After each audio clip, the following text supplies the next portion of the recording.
TD Ryan Unleashed is brought to you by Scott Ziman, your State Farm Insurance agent in DeKalb. Call 815-748-3101 or stop by at 2587 Sycamore Road, Suite D in DeKalb. Like a good neighbor, Scott Ziman and State Farm are there. Pizza Villa, pizza, pasta, sandwiches, and more at 824 West Lincoln Highway in DeKalb. Don't forget Kids Eat for Free on Thursday. For delivery or pickup, go to pizzavilla.com or call 815-758-8116.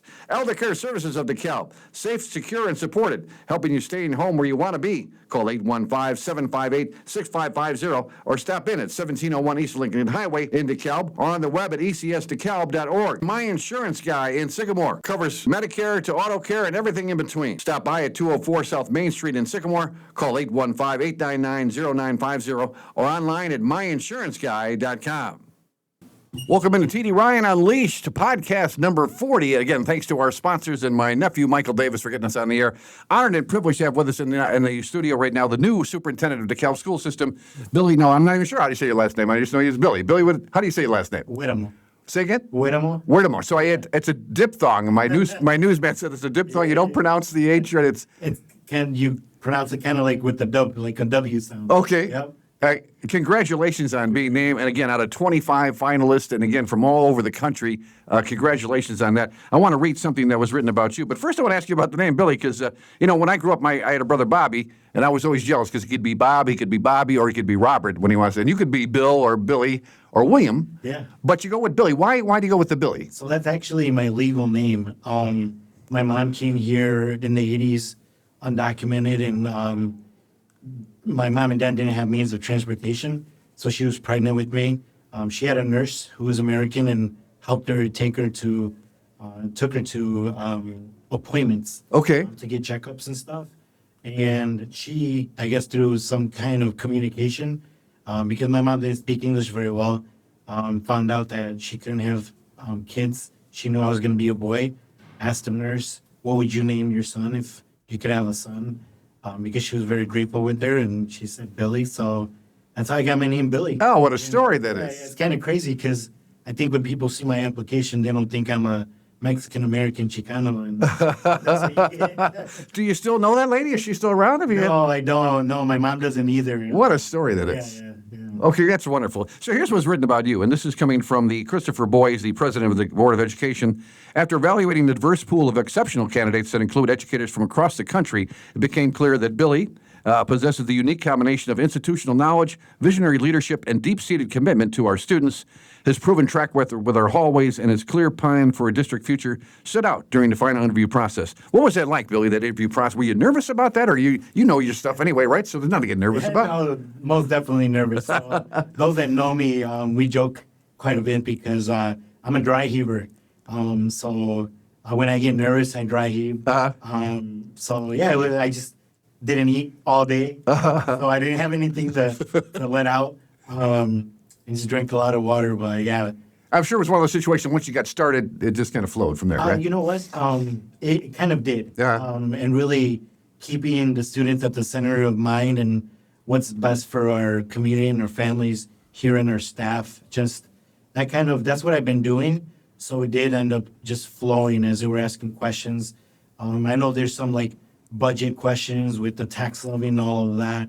And those are things that we will have to collaborate on with the school board and get feedback from obviously our CSBO, our finance director, our mayor, and work in collaboration with him. And, I know nobody wants to raise taxes or anything like that, but we need to make sure that we have what we need for our students as well. Well, I know a lot of people will make an exception when it comes to the kids. I mean, because that's what it's all about, right? And what you've done through your career proves that you were all about the kids, which is great. But I want to ask about you when you were a kid growing up. I think you told me off the air you were growing up in Rochelle. Yeah. Tell us what it was like. And, of course, your mom being an immigrant there, that must have been, was it tough, or what was that like for you? Yeah, so luckily I grew up with quite a bit of cousins that were in my same situation. We went to Lincoln Elementary School, which is no longer a school. It's actually like a school, but like a school of arts, right, for older students, I think, working on the performing arts. But I remember going to school and not speaking English. English is my second language. And we got put kind of in a corner, not because the teacher was mean and loved her. She was great. But it was because she didn't know how to work with us. And then we had Mr. Rivera, who would come pull us out, teach us English, and we just assimilated into the school system as best as we could. So that was a difficult time, but I had my cousins to lean on. And we were able to go through the experience together. You know, we had, I don't know if you know Veronica Garcia Martinez, running for a state representative, but she's a bilingual teacher in Cortland. And she opened up my eyes when she pointed out that over 60% of the people in the world speak more than one language. And we here in America, I failed Spanish twice in high school. I wish to God I would have learned it. But it really gave me a perspective on teaching kids both languages at a young age. And that's when they absorb it most, right at that age, Absolutely, yep. The earlier we can start, the better. And was there a teacher that stood out to you? Somebody said, hey, I'm going to be like him or her when I get older. So Mr. Rivera was the one that, and may he rest in peace. And he was really the one who embraced me. I think he saw something special in me. He started summer school programming for students. And I don't know if you've ever heard of the Al Migrant program. No. We were in that program, and it was an opportunity for us to learn more English with teachers who were willing to do that for us. So he led that, and that was a great opportunity for us. So he would be the one, because honestly, I didn't like school growing up. That's very honest of you. Yeah, isn't that crazy? But see, knowing that could help you to teach the kids now that don't like school, right? Yeah, absolutely. That's why I wanted to make the difference in students' lives. And I think it was middle school where I was looking to find some guidance, and I found guidance in the wrong way. At that time, my dad was an alcoholic. He ended up passing away when I was 16. Oh, I'm sorry to hear that. But thank you. I just needed some guidance, and I didn't have it, and made some mistakes throughout my life. And we make mistakes every day, but some crucial ones in my teenage years and even in my early 20s. But I wanted to be that person for that student that struggled and needed some guidance. So I started out as a middle school teacher, and because that's where I felt that I started going the wrong way. That's great. You know, unfortunately, we haven't come. My father was also an alcoholic, and I lost him at a young age when I was 13. And well, I was just talking to some of the coaches here from DeKalb. You know, the coaches became my dad. You know, the coaches were so important, and teachers too as well. I remember Mr. Hill. I know she didn't hesitate at all when I asked you about a teacher. That it was right there, Mr. Rivera, right there for that. That is awesome. That is great. So you went to the Marines. First, I want to commend you for that. Thank you for your service to our country. That's amazing that you did that. I had a buddy in my 20s. We were like you in the teenage year. We were little trouble screwing around, and he went in the Marines. It changed his life. He became a completely different guy in the positive way. He just became just a solid dude, and he attributes that to the Marines. He was always resentful or regretted that there was no military action while he was in the Marines, and I always told him you would be the first guy in if there was. You know. So what about you? Now you were in the Marines for what? Almost 10 years? Is that right? 8. 8 years. Tell us about your time in the Marines, please. Yeah, so I was in the Marine Corps Reserve. So 2 years was in active reserve. But I did get deployed. I went to Fallujah, Iraq in 2004. Really, from the very get-go, the drill instructors, I had nobody in my family with the experience of being in the military, so I was the first generation to go to the military. But what I saw in the drill instructors and how they would have us do something, but then they would do it, like they'd model it for us, they'd do it with us, and they'd do it better than us. And I was like, that's what I want to be. There you go. So what was crazy is I actually thought about maybe going into being a Marine Corps drill instructor, which is very different than teaching, right? For some folks, I guess, if you're a yeller or not, but I'm more about talking to the kids. And so I just really highly respected them. I played sports when I was younger, and I was captain of a couple teams. And I never realized the leadership skills that I actually possessed until I joined the Marine Corps. No, that's you know I went to the Leadership Academy locally here too, and we always discuss are leaders born or can you become a leader? And obviously you did become a leader. Yes. That is awesome. That is great. So again, and you got out in 2008. What was that like now when you decided not to be a Marine anymore? Yeah, it's bittersweet. I bet. Yeah, because I didn't want to get deployed again. That for sure. I didn't want it to happen. But there was so much discipline that I learned within the Marine Corps and waking up early. Well, I'm glad you mentioned that word, Billy, because that's what I want to get to was discipline. I even wrote it down here because, we don't want to teach our kids like Marines, but the discipline aspect and also the camaraderie. How I know with the Marines, you break them down and you bring them back together as a group, but that can happen in school on a much more subtle level, right? Yes, absolutely. I think the big thing with their students is if we teach them some self-confidence. That self-confidence piece to be able to advocate for themselves, to be able to stick up for themselves the right way, not necessarily physically fighting, but problem solving, whether it's a conversation or a peer-mediated conversation with an adult. But if you have that self-confidence to be able to do that, you're going to be able to problem solve. One of the big things that I see right now is we as adults trying to solve the problems for the students as opposed to give them the skills and that self-confidence There you go. to solve it for themselves. And that's where we fall short as adults. We need to help them learn how to build that self-confidence and solve it for themselves. And I'm very big on that, even with my kids, because I let them know my dad wasn't here by the time I was 16. So if I'm gone at some point, I need to know you all are okay and you're going to be able to self-advocate for yourself and be successful in life. Yeah, I'm not a very religious guy, but I always love the quote, you can give a man a fish and a lead for a day, but teach a man to fish and lead for a lifetime. And that's what you want to do, right, is you want to take care of the kids. And so often you hear the kids, like you just did, they'll mention one teacher that believed in them, and that changed their whole life, right? That's a lot of power, isn't it, Billy? Yeah, That's you know what? One of the biggest gratifications with learning about this was that I had students reaching out and saying, congratulations, Mr. So I'm known by Mr. H because people have... Oh, good. I'm not the only one, right? So you'll see a lot of Mr. H, Mr. H. And it was just so gratifying to see students that were excited about it. And one of our school board members actually just told me yesterday, our babysitter was so ecstatic that you're going to be the next superintendent. She must have had you at some point. And when she said her name, I was like, yep, I had her. I had her daughter.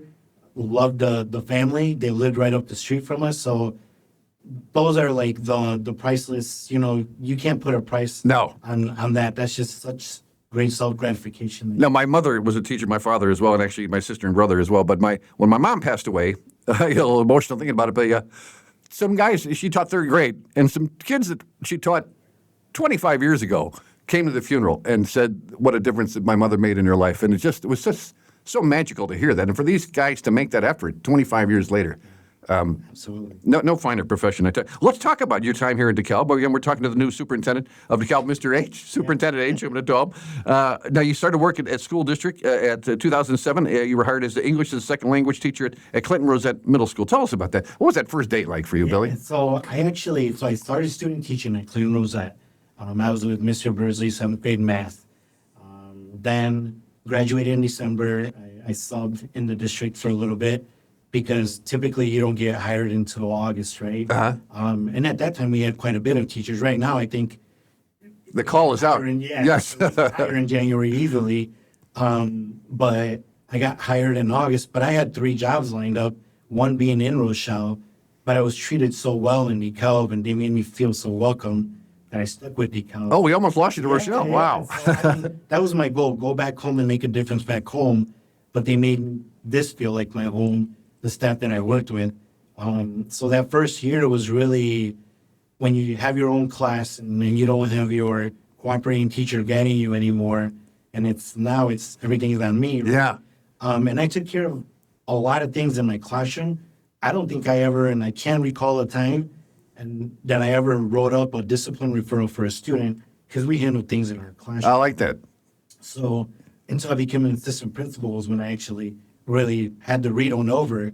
And will you convey that to your teachers now that are under you? You'll say, maybe try to solve that problem in the classroom before we start going outside the classroom? I mean, you try, but I mean, realistically, yes. It is difficult because you have 25 at the middle school right now. We have 35 students in the classroom.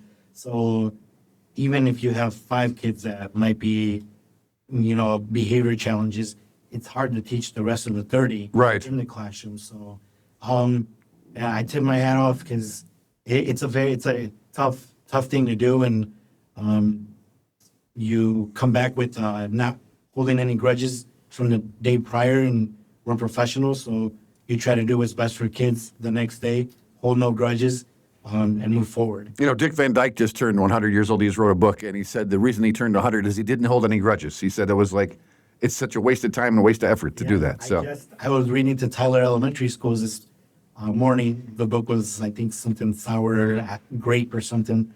and it totally talked about grudges and how not to hold grudges. And it was an amazing book. And the kids were so into it. That is great. So now, when you taught English as a second language at Clinton Rosette, was that your choice to teach that, or were you assigned that? How did that work? So that's what they had open. Okay. So that's what I applied for. I actually had a math position walk down in Genoa, Kingston, offered to me as well. And then an elementary teacher position over in Rochelle. But it just came down to how they made me feel at Clinton Rosette. That's why I stayed there. So I think valuing who we have here takes us a long way. So that's one of the things that I want to make sure we're valuing our staff and our students that are in our schools. And Billy, when we hear you teaching English as a second language, give us a rough idea, a short idea of what is that all about now? What does that look like when the teacher walks in the classroom? Yeah. Right? So it's a great experience, but a difficult experience. Because I think when people think English as a second language, a lot of people assume that they're Spanish speakers. I had students from India, Turkmenistan, Gaza, so a lot of different languages. I would do some home visits to get to know their culture. Oh, very good. Yeah. So, and now I'm proud to say I had 3 of the siblings from the Gaza Strip that I got to be their teacher. Wow. And mom's a teacher in the district, and they're doing great. Oh, wow. That is awesome. Wow. So then from there you go on to be assistant principal at Huntley Middle School. Now you switch over to the administrative side. What is that like, Billy, when you become an administrator like that? Yeah, that's where you have to kind of like, it's a little difficult because your colleagues were teachers. Right. And then you move over, and I moved over in the middle of the year because our principal left. So it wasn't like I had time to transition over the summer. I just, right after winter break, I came in and became an assistant principal. But I think I had strong enough relationships at Huntley that they knew who I was. I think we did run into, I became kind of more of, it was assistant principal, but I was doing a lot of the dean role with discipline. Well, that's what I asked you about because, my dean, his name was Majarka. We called him the Shark whenever he would, don't go in the parking lot, the Shark's out there.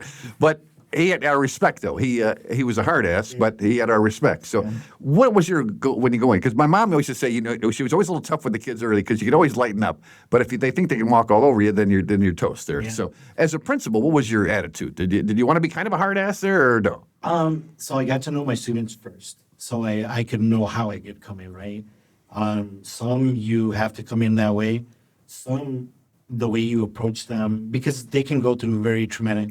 Sure, we don't know what's going on at home, right? Experiences, and if you raise your voice and you see a kid kind of like, quiver there, yeah, like that's not a good thing, right? So you want to be able to talk to that. So you really have to be able to read the student and build that relationship with them before you really know how you can respond to them. But my biggest thing was always talking to them and finding what could I do if they were in a crisis, get their mind off of that crisis to get them to a point where we do have a conversation and see what it was that was bothering them. One of the big things, and I feel like I made a mistake in this, is that I was teaching my students how to adapt to adults so that they could get by in class. And what I should have been doing is working with the teachers to know how to work with their students. Oh, that's amazing. So it's so rare to hear somebody admit, especially a teacher, that they might have done something wrong. And so, but you learn from that, just like you teach the kids. You learn from that, right? Yep. Yes. That's a great attitude. So now you're still, where are you at now, Billy? Obviously you're going to be superintendent here in 6 months, but are you still principal at the Little John, or? No, so I'm at the district office. I went over 4 years ago to the district office as the elementary curriculum coordinator. Okay. Then I became the director of teaching and learning for pre-K through 5th grade. And now I'll be the incoming superintendent in July. That's what I wanted to find here. It led to, I was able to see the whole K-5 cohort go through kindergarten all the way through 5th grade. So what was that like? You got to see the kids go through year after year, didn't you? Yeah, that was amazing. I bet. Yeah, it was great. You start with your kindergartners at Little John, and you get to see them all the way to the 5th grade. Now, if I'm blessed and I continue to stay here until I retire. You'll see them all the way, won't you? I'll see them all the way from kindergarten, from pre-K, maybe even all the way until they graduate. So that's my goal, is to be able to see one whole group from pre-K all the way up through graduate through high school. And then if I'm doing my numbers right, it'd actually be about 3 classes that I'd be able to see all the way from pre-K Wow. up to. No, what a legacy, boy! I tell you. Now let's talk about your coaching here. Brent McIntosh mentions a 7th grade teacher at Clinton Rosette Middle School said Billy was great to work with. He said he was one of McIntosh's assistants in 2009 while both teaching and coaching soccer at the middle school. Tell us about that time coaching soccer and Mr. McIntosh, who thinks so much of you, Billy. Yeah, so Coach Mac was actually the high school coach, the head varsity high school coach, but he oversaw Mr. Curtis and myself. Mr. Curtis was the head coach. I was assistant. But a lot of my kids didn't, they liked playing soccer outside, but joining wasn't their thing. Uh-huh. And it wasn't their thing because they were like, I don't have anybody to pick me up, and you know. So then I had to have conversations with parents of like, do you know that your kid's like great at soccer? And like, I went through the same situation, and either They actually went to the parents, though. yeah. So when I interviewed kids, and now I'm probably going to get a little emotional. I remember asking a kid, would you rather have Nikes, Jordans, like the Swag, brand, all of that good stuff, or would you rather have your dad come to one of your soccer games? And hands down, everyone said, come to my soccer game. So I think we think as parents that sometimes the attitude that comes from the kids is, I don't want you to be part of my education, but they really do. And when that kid saw his dad there, the look on his face was like priceless. I believe I know it because I lived it. You know, my dad was a salesman, so he never was able to go to my games. And he went to one of my games in 8th grade. I was a pitcher, and I had the best game I ever had.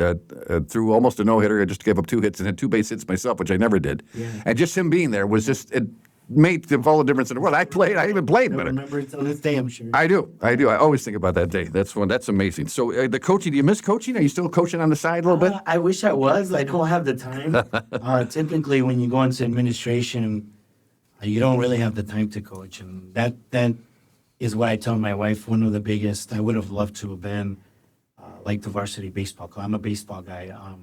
The varsity baseball coach is what I had my eye on when I was a teacher. But it was like, do I go into administration and make them?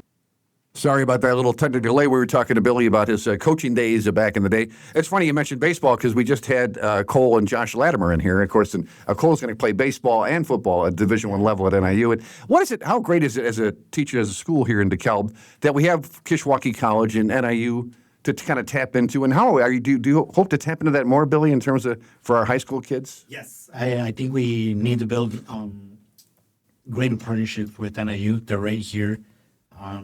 And we've been talking, actually, the dean, the new, I think, Mary Geary. Okay. Her dean of education or something. She just got hired brand new not so long ago, and we've already been in conversation of how we can strengthen our relationship with the school district and the university. We have good relationships with Kish. We do a lot of our CTV stuff through there. So continue that relationship and build a stronger relationship with NIU for sure. Yeah, I know we see with Sycamore and DeKalb too. You're taking seniors are taking classes at college, college classes in their senior year. That's how great is that? Yeah. So people wondering what is Billy going to be doing here? Well, here's your job duties. Just going to go through this quickly. Acting CEO of the school board, making recommendations on the district budget, building plans, locations of sites, selections, retention and dismissal of teachers and other employees, selection of textbooks, instructional materials, and course of study, and other matters requested by the board relating to superintendent's duties. So that's quite a little mouthful there, Bill. That's a lot going on there. Yes, yeah, absolutely. I mean, we will. Here's the thing: is those are, I think people look at those are my duties. The technical duties, yes. But really, it's us. It's got to be more us together as a staff, as a community, as families, working together.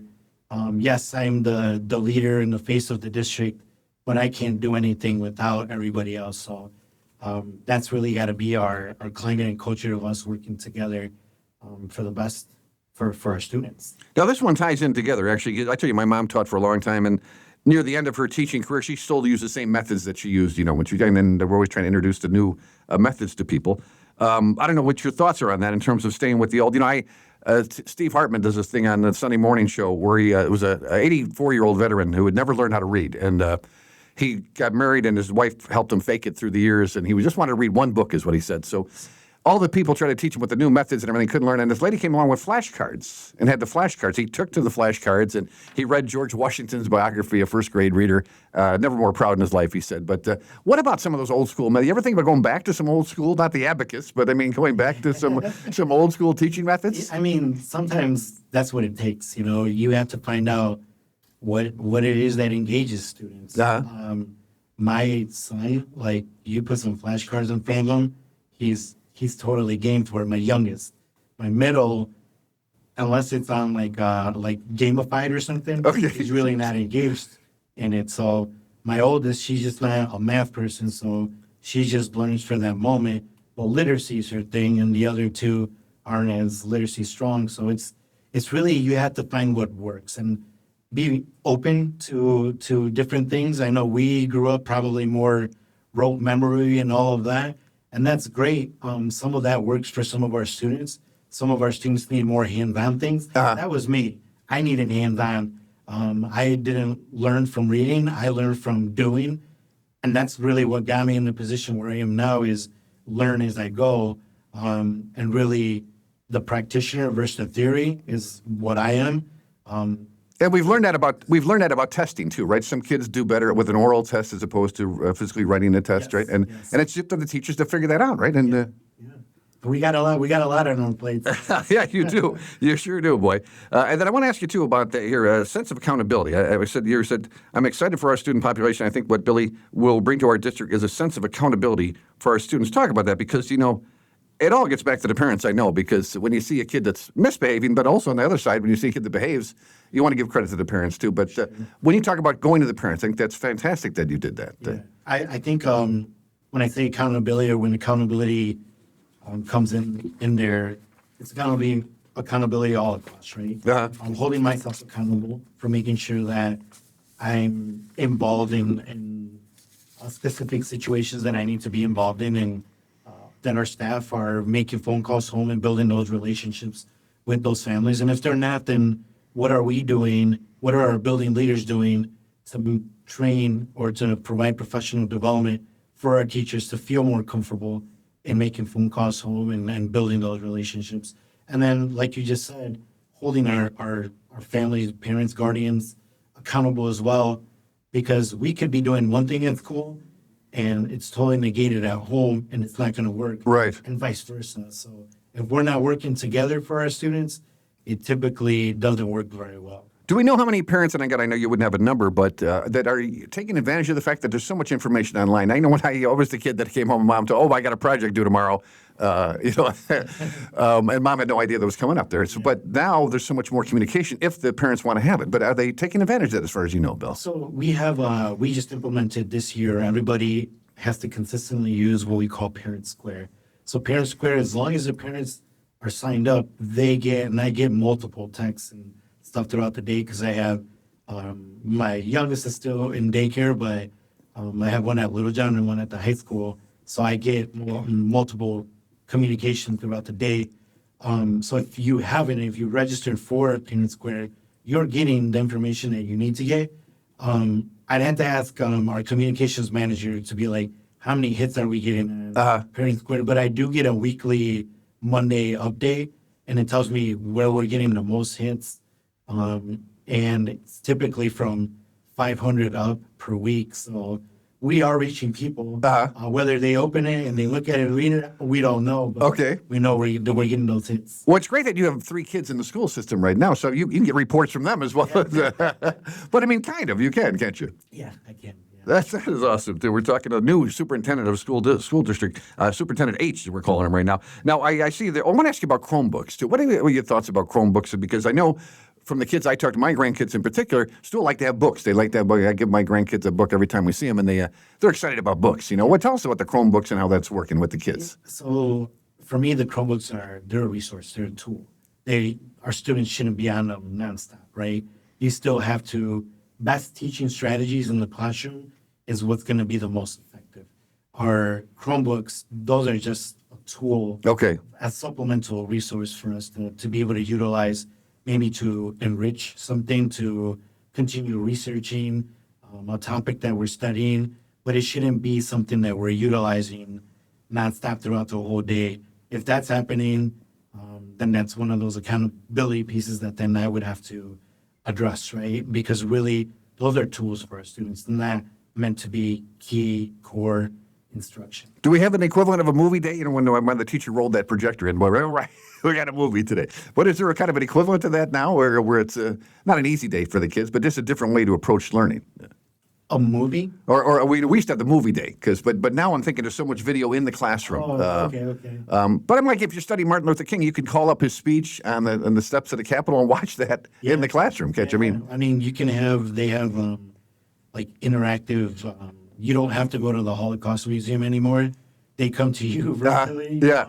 But still, it's always nice to have those hands-on experiences as well. And go and travel on a bus to go to, I believe it's in Skokie or somewhere. Right, Skokie, yeah. I grew up in Lincoln, but I grew up right next to there, yeah. Right, so, like, you remember the bus trip up there and what you saw as opposed to being just watching it on right. screen, so. I know we Americans now, as soon as we see something cool, we immediately take the phone out as opposed to watching it and enjoying it at the time. Now, I looked up some evaluations of our schools here, and one best elementary schools, and it goes from Jefferson Elementary founders, based on a whole different criteria there. But do you take any stock in this, Billy, or what do you take away when you see numbers like this? Let me show you what I'm looking at. That's just a. You know what I'm talking about? Okay. Yeah, it's just a snapshot. This is probably the Illinois Assessment Readiness, the IAR, what we call that. Our students take once a year.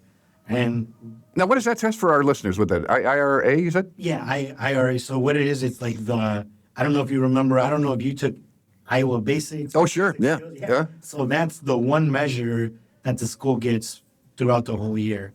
Part of the thing, though, with that, but it's not culturally responsive to our students. So when I would teach our students. Now, what do you mean culturally responsive when you say? So using their background to be able to teach them and engage them. Okay. That's not what these tests are very. I'd say old school, where very standardized and just it is, and that's what it is, a standardized test. And we are expected to teach our students who are very diverse in a standardized way. Okay. So I do, obviously, this rates us in the educational world, but there are things that we are doing in progress monitoring using the MAP and different assessments that give us more immediate data. And that's really what we're relying on more as opposed to this one snapshot, because that day a student could have had a horrible experience the day before, and we only get that one opportunity that one day. Right, that's a good point. Yeah. Now, my grandkids, too, my grandkids out there in Virginia went to an all-German school. They were immersed in German, all German there, but in their senior year, they take a series of tests to basically see what they should be doing as an adult. It's a little more rigid in Europe there, where if you don't pass out, you don't do that. But what do you think about that? Because remember, it used to be every person deserves a college education, and it sounds great and it's good, but we're realizing now that there's the trades and other things. And what do you think about that, assessing somebody their junior, senior year about what they might want to do? Yeah. I'm just going to be very honest and tell you I don't like them. Okay. I took the ACT when I was in high school. I needed a 21 or 22 to get into NIU. I got an 11. And then I studied, took like the remedial courses or whatever they were to be able to, the prep courses for ACT. Okay. Got an 11 again, and look where I am now, right? So it's really, that was not if I would have taken just that, as that's going to solidify what I'm going to do for the rest of my life. Right. I wouldn't be where I am today.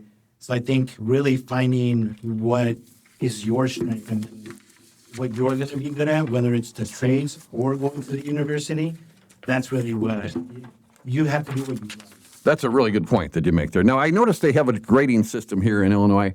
2024 DeKalb County Schools, particularly within DeKalb CSU 428, showed strong performances with several commendable ratings by the Illinois Report Card. Top-rated local schools include DeKalb High School, Sycamore High School, and several elementary schools. Everybody got a commendable that I see here: DeKalb High School, Huntley, Clinton, Jefferson. Cortland. What do you take away from that commendable title there? Yeah. So I think they're changing it. The commendable is They are changing, but some commendable will become comprehensive or targeted as well. So there's a little bit of the commendable is like, in other words, like average. You're doing average. Okay. But it's such a big window of commendable. So you could be like at the and I don't know the exact numbers, but there's a large group that can fall into commendable. Okay. I think they're breaking that commendable down a little bit more to show you, are you in the low commendable, mid commendable, or higher commendable? But those, again, like I said, those are standardized assessments that are one snapshot of what we're doing, the great things that we're doing in our schools every day. Now, DeKalb High School ranked 238th, according to this, in Illinois, overall B grade. But number 5 in diversity, you were talking about that, Billy, all the different people you've taught. And how about that, number 5 in diversity? And I had the breakdown. I don't have it right in front of me now. But it's very diverse. Our community is very diverse, isn't it? Very. That's why I love it. That's why I love it. And I want to remind people what Billy's going to be dealing with. If I have this right, 11 preschools, 7 elementary schools, 4 middle schools, and 1 high school. 2 middle schools. 2 middle schools, okay. So what will your day look like, Billy? And I know you're going to work with the superintendent very closely, but what do you see your day looking like for a superintendent? Yeah, so I let the board know when I was interviewing that one of my priorities was to be visible throughout the schools. I've been visible at the elementary schools and at the Early Learning Development Center, but I need to start building stronger relationships. Even though I started at Rosette, there's a lot of different staff, Sure. come and go. Yeah, the turnover, yeah. Yeah, so I need to start building those relationships at the secondary level. But one of my big priorities is to be in the buildings. I was going to say, do you want to be out and about? Yeah, Okay. absolutely, absolutely. And not just me, but our team at the Ed Center. And that's one of the priorities that I want to make sure that I have. But I know probably I'm getting emails here, there, and going to get pulled left and right. So it has to be a team effort. It can't just solely be me. And I need to make sure that our schools know that and our staff know that. Our director of student family services, he's a representation of me. I might not always be there, but when I can be there, I will be there. Okay. So I need to make sure that I'm involved in key things. Is there something you want to do from day one? Is there something like, first day I get in office, I want to do this? I want to let the staff know that it's us. Okay. It's not me. This is not the me show. This is us. We're going to do this together. And if they're up for the challenge, we're gonna meet that goal together. Well, I want to leave you with this now. When you were again at the meeting, Hueramo pointed to school hosting family nights as one of the ways he's helped foster family engagement at the elementary level. This is you talking. It's something we need to do a little bit more of across the district. I know Jefferson Elementary has a multicultural night, and we have a huge turnout. There's other buildings that have different themes relating to more informal things. I think that's where we need to capitalize and capture more of our families. So tell us about that. Yeah. So when I was a principal at Little John, we had what we called curriculum night. We had about 30 people show up, not just parents, but just students and every 30 people. That's a good turnout, yeah. That was a horrible turnout, actually. Yeah, so, Well, I didn't know you were shooting for. Okay. Yeah, so, I was shooting for like 200. Oh, okay. And then so I sat down with the staff and I'm like, what happened? And they're like, they just, curriculum is not what they want to come in and see. Yeah. They want to see what is it that their kids are learning, yes, but in a more engaging way. So we had more informal events, like we would call it our winter wonderland. So we would have different activities that were focused around winter, but the students were still learning with their parents, whether it's they're making hot cocoa bags and measuring and then utilizing their math skills with their parents together. And then they take that home to be able to make hot chocolate. And that, we had our parking lot full. We had people like on the street. Like those are the events that our parents really look forward to, not the formal events besides like graduation and like that. But the formal events are not as well attended. It's more, let's make this a fun event. So that's what I hope we can do a little bit. It's all about the marketing, right? Yeah.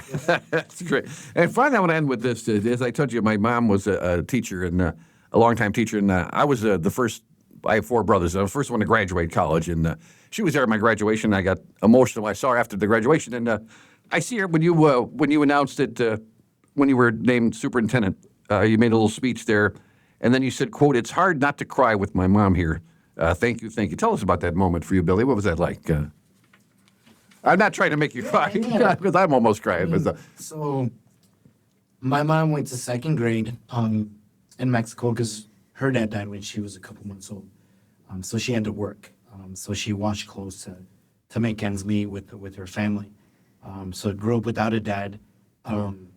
You know, my mom and dad came over here. Luckily, I was blessed enough to be born here. And when my dad passed away, she did it all.